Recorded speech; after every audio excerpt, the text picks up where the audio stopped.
Okay, thank you guys so much for joining us for our first after lunch session. Please help me welcome up to the stage Yves Bennaïm. I did it right, there we go, to discuss the Swiss Bitcoin Reserve Initiative in a nutshell. And he'll be assisted in the Q&A with Olga Kolchenkova. Please help me welcome him.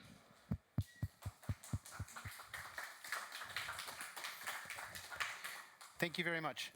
So it's in a nutshell because normally we should be able to discuss for like 2 hours about it. It's a very complex topic and it's interesting. It's a very interesting and complex topic, but I have 15 minutes. So I'll try to be short. I'll try to be to the point. Obviously, it should create a lot of questions, and of course, we can discuss many things after the presentation. So my name is Yves Bennaïm. I study and teach Bitcoin. Bitcoin, it's blockchain, crypto, but mainly Bitcoin. And within Bitcoin, what's really interesting for me is the whole social political aspect of it, political and geopolitical. So I'm very interested in what's happening in El Salvador, in Bhutan, what's happening everywhere in the world. And of course, because I'm Swiss and I live in Switzerland, I'm interested in what's happening with Bitcoin in Switzerland. Today, we're going to talk about the Federal Popular Initiative, which is a popular initiative. I don't know who is familiar with that term. It's a system in Switzerland where you can change the constitution. So basically, you are, as a citizen, you're gathering a bunch of citizens with you, and you go to the government and you say, we want to change the constitution, and the government asks a vote, a referendum to the whole country, and if the vote is successful, then you change the constitution, and it's a very, very big deal. It looks like it's a fun project, but of course it's a lot of work. And the idea, of course, is that you have to have a good justification why you want to change the constitution. You can't be just frivolous and whatever. Anyway, it's not going to be successful if you are. But what we're trying to present here, and this is the title of the initiative, is for a sovereign, responsible, and financially sound Switzerland. What we want is that Switzerland is independent, financially stable, sound, neutral, and of course, in order to do that, it's not a big surprise, I suppose, we want that Switzerland gets more involved in Bitcoin and especially the Swiss National Bank. So this initiative is called the Initiative Bitcoin, or Bitcoin Initiative. And what it is I'm going to go like this first. It's changing. This is the text that is in the Constitution. So Article 99, you can look it up online. The paragraph 3, it says the National Bank have to have reserves, and some of its reserves need to be in gold.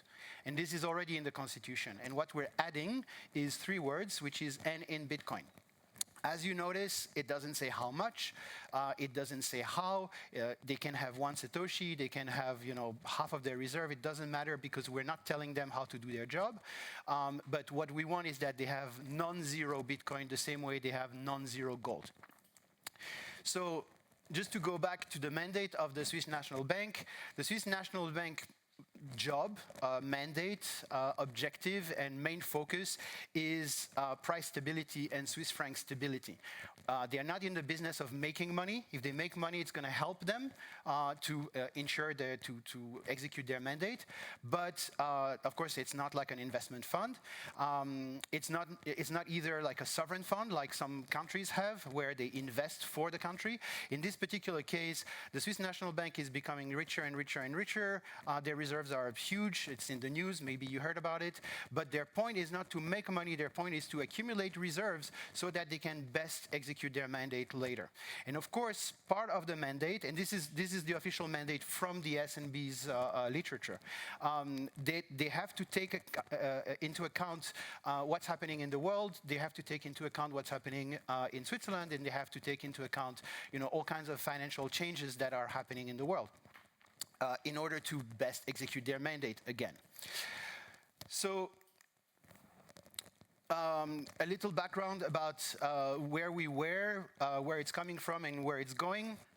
The idea is, of course, that the first time we talked about the initiative publicly was in 2021. It's a long process. Of course, we don't want to rush anything. In 2022, we actually went to talk to the SNB. We went at the General Assembly because the SNB is of course a company. It has shareholders, so it has a General Assembly, and we went there and we presented why we thought it was a good idea. And then in 2023, we came back, but that's not important. 2024, we came back and we also made a speech and we explained to them why it was important. And then, of course, in 2024, lots of things changed. I'll get back to that later. And at the end of 2024, we actually made the official publication and we started the process of the Popular Initiative, which is like a political process that is very official.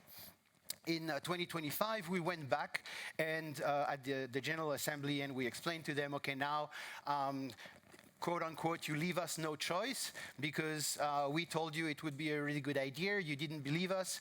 We told you again and we explained to you why it would have been a good idea and it's still a good idea. You still didn't believe us. You dismissed us. So now we have no other choice, but we're going to go and talk to the Swiss population and we will ask the people if they support us in order to quote unquote, again, force you to have Bitcoin even though you're not really positive for this project. And where we're going, because also a lot of people are saying it's it should be something that is short and efficient. When there will be the vote, if everything goes fine, is going to be in 5 years. So it's a very long process. Even if now we're talking about it and we're trying to make as much noise as possible, and we have a year and a half to collect those signatures.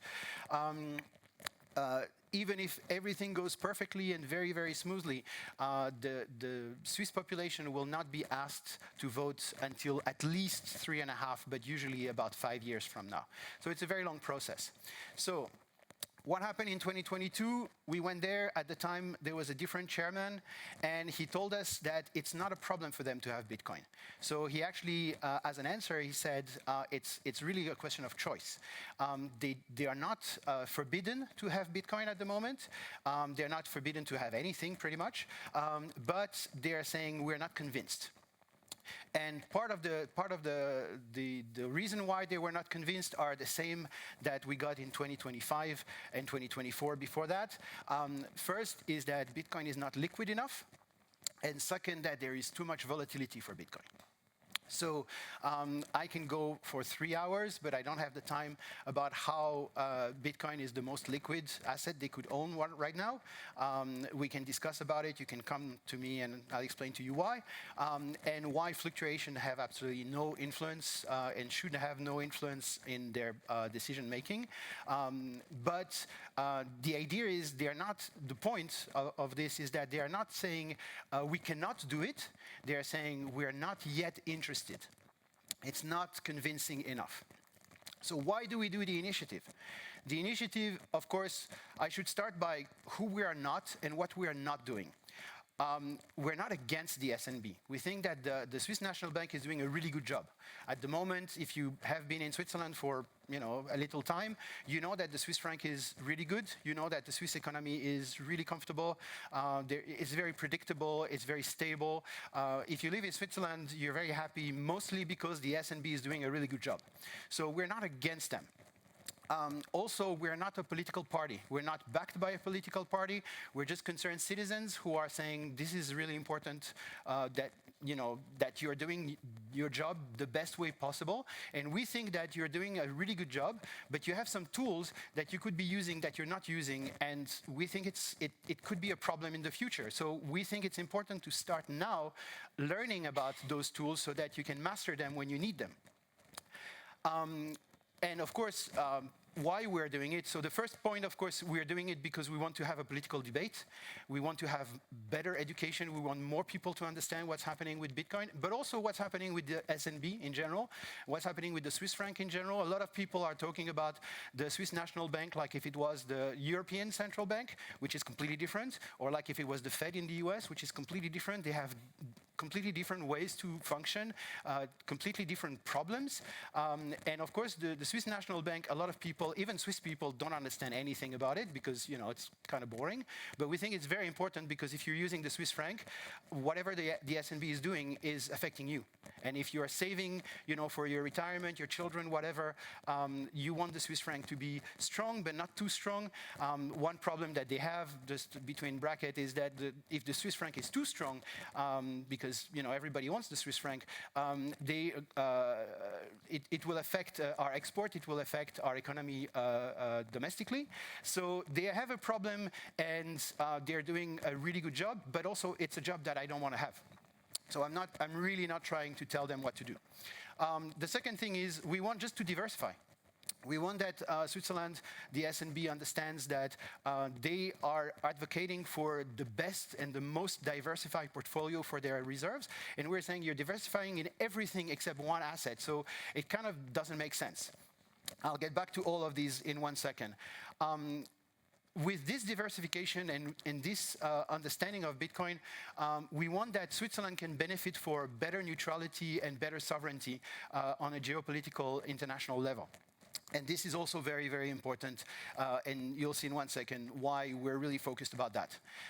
We want that the SNB and Switzerland has, because it already has a lot of tech and finance expertise. If you were there in the other room this morning, you heard a lot of things about the SNB, and you can see that they're really leading on a global scale about all kinds of projects that they're doing. And you can see also like commercial banks and cantonal banks and PostFinance, they're really pushing the envelope, and they're really showing the rest of the world that Switzerland is really advanced in that kind of industry and technology.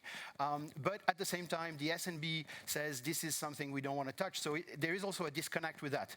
And of course, last but not least, with all this, the end is, of course, that Switzerland could also show the way and lead by example the rest of the planet, which we think is very important because this is something that Switzerland has been doing on many levels in terms of neutrality, democracy, and we think that with Bitcoin there is another way for Switzerland to position themselves on a global scale. So the first one, of course, is political debate. I'm not going to go into that. It's pretty self-explanatory. In terms of diversification, so the reason why we launched in 2024 was that we didn't have an official justification from a different global actor that was pushing our narrative. Our narrative was, it's a good investment. And they were saying, well, it's not a good investment. So who am I to say to the SNB what is a good investment or a bad investment? Of course, they know better than me. But then in 2024, BlackRock came into the scene, and they launched their ETF. Of course, it's not just BlackRock, but the Bitcoin ETF took the world by storm, and it was the most successful and the fastest growing and the biggest, and like it's the record of ETFs. Why? Because it's a good investment. It's as easy as that. So BlackRock now says, if you have a normal standard portfolio with 60%, 40%, 1 to 2% Bitcoin is reasonable exposure. So in this particular situation now, we're saying, okay, it's not just us, individuals, citizens who are saying it would be a good investment or it would be reasonable exposure. It's BlackRock. So, of course, it's very difficult to argue against BlackRock when it comes to investment because it's the biggest asset manager in the world. But it goes further than that.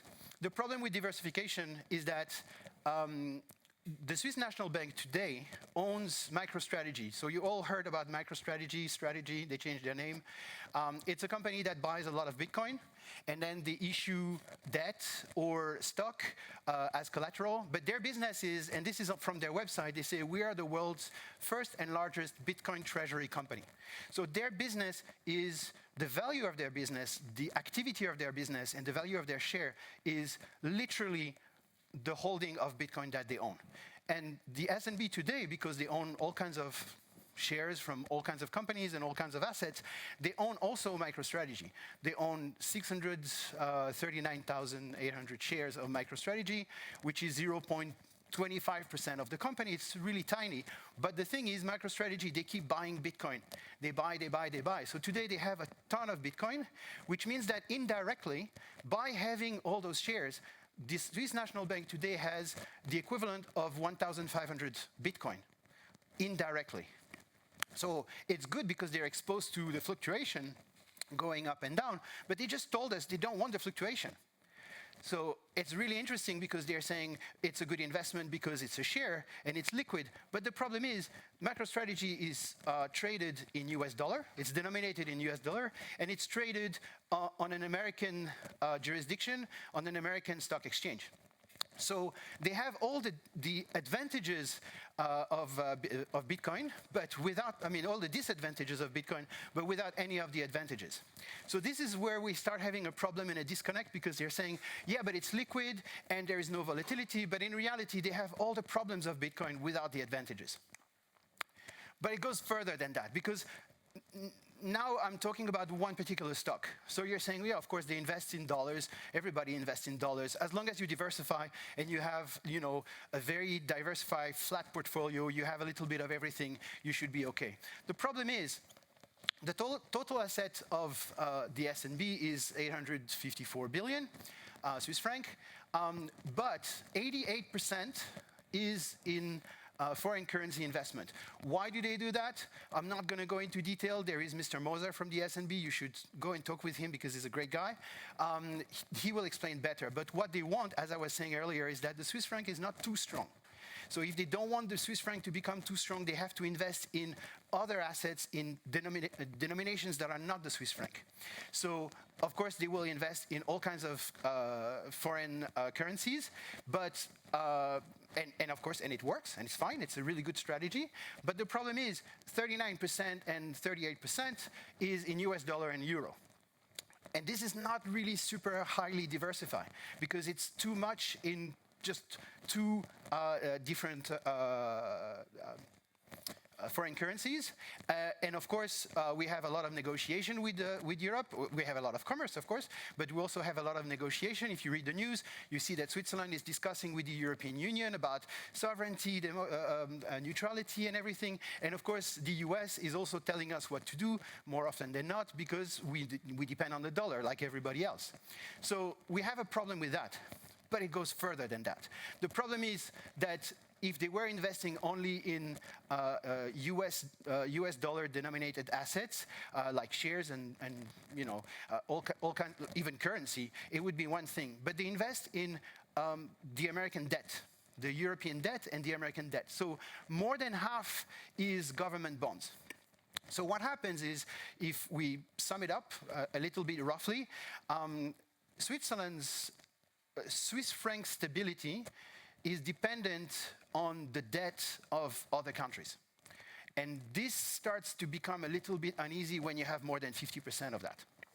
So, and I just put gold just so you know, in case a lot of people think that 50% is gold, it's less than 10%. So the problem with the American debt is this one. So this is my nothing stopped this train slide. On the left side, you have the US debt. It starts from the 70s, it goes up, up, up, up, up. It will never be reimbursed. It's not really a debt. They're just issuing dollars, they debase the dollar, and this is how they print the money. I don't have any problem with that because I'm not an American and I don't use the US dollar. However, the second one is the interest of the debt. So today, a lot of people and a lot of institutions and the S&B, yeah, it's never going to be 15 minutes. Forget it. They are investing in American debt because they get the interest paid, which is really good. The problem is that today, the American government has to issue more debt in order to pay for the interest of the debt. So it's a vicious circle. It's like the snake that eats his own tail. So what happened a little bit after the crisis of 2008 is that the debt is actually bigger than the GDP of the US. And there is no way to go back to that. So it cannot go back to below the GDP. Even if they have growth, they create a lot of growth within the country. The problem is the debt is too high that the interest of the debt is just going to grow, and the debt will grow in order to be able to reimburse the interest of the debt. So who am I to say that? You don't know me. I'm a nobody. I understand that. This is a problem from the 60s. This is what Charles de Gaulle was saying in 1965. So it's really not a new problem. And what he's saying is, the problem is, if the money that everybody can use on a global scale is the money that can be printed at will by one country, then there is no balance, because they can print as much as they want. So it doesn't work. So what he was advocating was to go back to gold for international trade. So you're going to say, yeah, but that was the 60s. He's an old guy. I'm a nobody. Did you see what happened when Trump was suddenly saying, we're going to impose tariffs on Switzerland? Like, what was it? 64%, 61%? And suddenly everything collapsed. The shares are collapsing. There will never be a Q&A, I'm sorry. This is what it is. And the problem that we have today is that in Switzerland, this affects us. We have no other choice than to be affected by Trump changing international trade or issuing more dollars. Why? Because more than 50% of the reserves of the Swiss National Bank is denominated in US dollars. This I'll go very quickly. You're going to say, yeah, but what about the US? What about China? This is what's happening in the world today. So, and I'll sum up. There is a lot of very important technological advancements that are happening in the world today. There are lots of really good things that are happening. Not many people are talking about stable coins in this conference, but it's a really big deal. Why? Because all the big banks are going into stable coins. Visa, MasterCards are going into stable coins. Everything is moving to stable coins. The problem that you're not seeing is that all those companies, they want to do stable coins in dollar, and they're all American companies. So we also have a problem with that, because that is taking the world, and the Swiss National Bank will be at the mercy of Visa, MasterCard, JP Morgan, etc. And we don't have to be, because in Switzerland, we are like super in advance. Still today, we want to do stable coins, and it's going to be good for our sovereignty. I'm not saying that. This is the Swiss Banker Association who is saying it. I move. And I have one last. So what now? What's happening? If you're Swiss, you have to sign. Why? Because even if you're going to vote no, it doesn't matter. What you want is that there is a democratic debate and that there will be a vote to discuss about that thing. You want that we are actually talking about it because it will affect you. If you're not Swiss, but you live in Switzerland or you work with Switzerland or you're using the CHF at any level for your company, for your business, for your foundation, it will affect you. Even if you hate Bitcoin, the Swiss National Bank affects the Swiss economy and the Swiss franc. If you're using the Swiss franc or you're working in the Swiss economy or you plan to retire here or your children are doing studies in Swiss Alps, there is no other choice but to talk about it and to come to talk to me. Obviously, he's very, very enthusiastic about this. He does have a table downstairs where you can come speak with him some more. I think, like he said, he can talk about this for about 3 more hours very clearly and very passionately. Thank you very much. I encourage you guys to go visit his table downstairs, talk with him, sign his form so that this can get set up on the Constitution. Thank you so much, Yves. And tell me why I'm wrong.